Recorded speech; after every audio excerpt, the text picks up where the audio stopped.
Celui qui a vécu quelque chose, ce n'est pas comme celui qui en a entendu parler. Et certaines paroles prophétiques prennent tout leur sens lorsque vous êtes dans un certain contexte.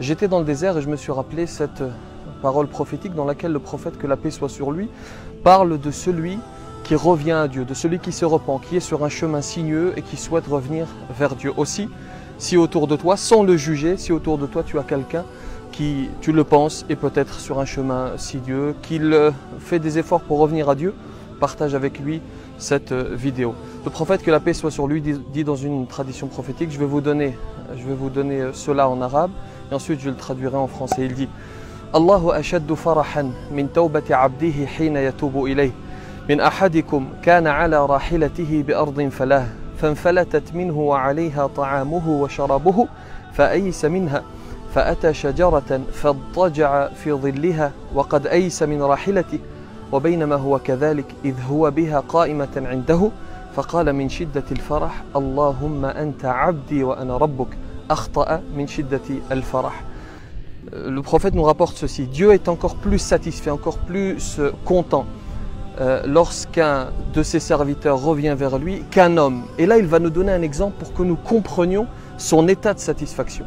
Qu'un homme qui est dans un endroit désert, comme celui dans lequel je me trouve. C'est pour cela que je vous dis, certaines paroles prophétiques prennent tout leur sens lorsque nous sommes dans un certain contexte, et en l'occurrence ici, cette terre est déserte.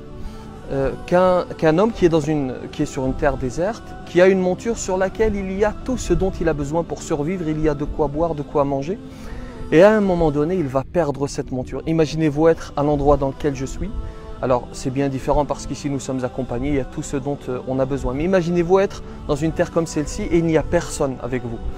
Et à un moment donné, vous perdez votre monture sur laquelle il y a tout ce dont vous avez besoin. Vous êtes avec un chauffeur et puis avec sa voiture, il s'en va et il vous laisse tout seul. Cet homme, il perd sa monture. Et il va se mettre à la chercher encore jusqu'à être sûr que plus jamais il ne la retrouvera. Donc, il y a une certitude qui arrive à son esprit, c'est qu'il va mourir. Et donc, il trouve un arbre, il se met dans l'ombre de cet arbre et il attend la mort. Et à ce moment précis, écoutez bien, cette monture va se tenir droit devant lui. Imaginez-vous, vous avez perdu la voiture, il est parti, cet homme est parti, puis il regrette, il dit non, je reviens. Et à un moment donné, vous trouvez cet homme en face de vous. Et dans le hadith, cet homme retrouve sa monture en face de lui. Il se saisit de cette monture, il est sûr qu'elle ne s'échappera pas. Et tellement il est content, regardez ce qu'il va dire. Il va même laisser tomber cette certitude. Tellement il est content, il oublie et il va dire: Allahumma anta abdi wa ana rabbuk. Oh Allah, tu es mon serviteur et je suis ton Seigneur. Il a perdu tout lien avec la raison. Eh bien, sache que le Seigneur est encore plus satisfait lorsque l'un de ses serviteurs revient vers lui. Alors n'hésite pas.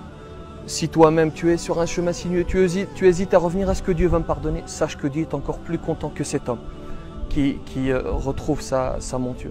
Et ne jugez pas votre prochain. Ne pensez pas que vous êtes guidé, que vous êtes sur la droiture. Demain tu peux glisser, demain tu peux peut-être sortir de la religion, dévier quelque peu, puis revenir. C'est ainsi que nous sommes. Nous sommes à un moment donné sur le chemin du divin et puis parfois nous dérapons et puis nous revenons.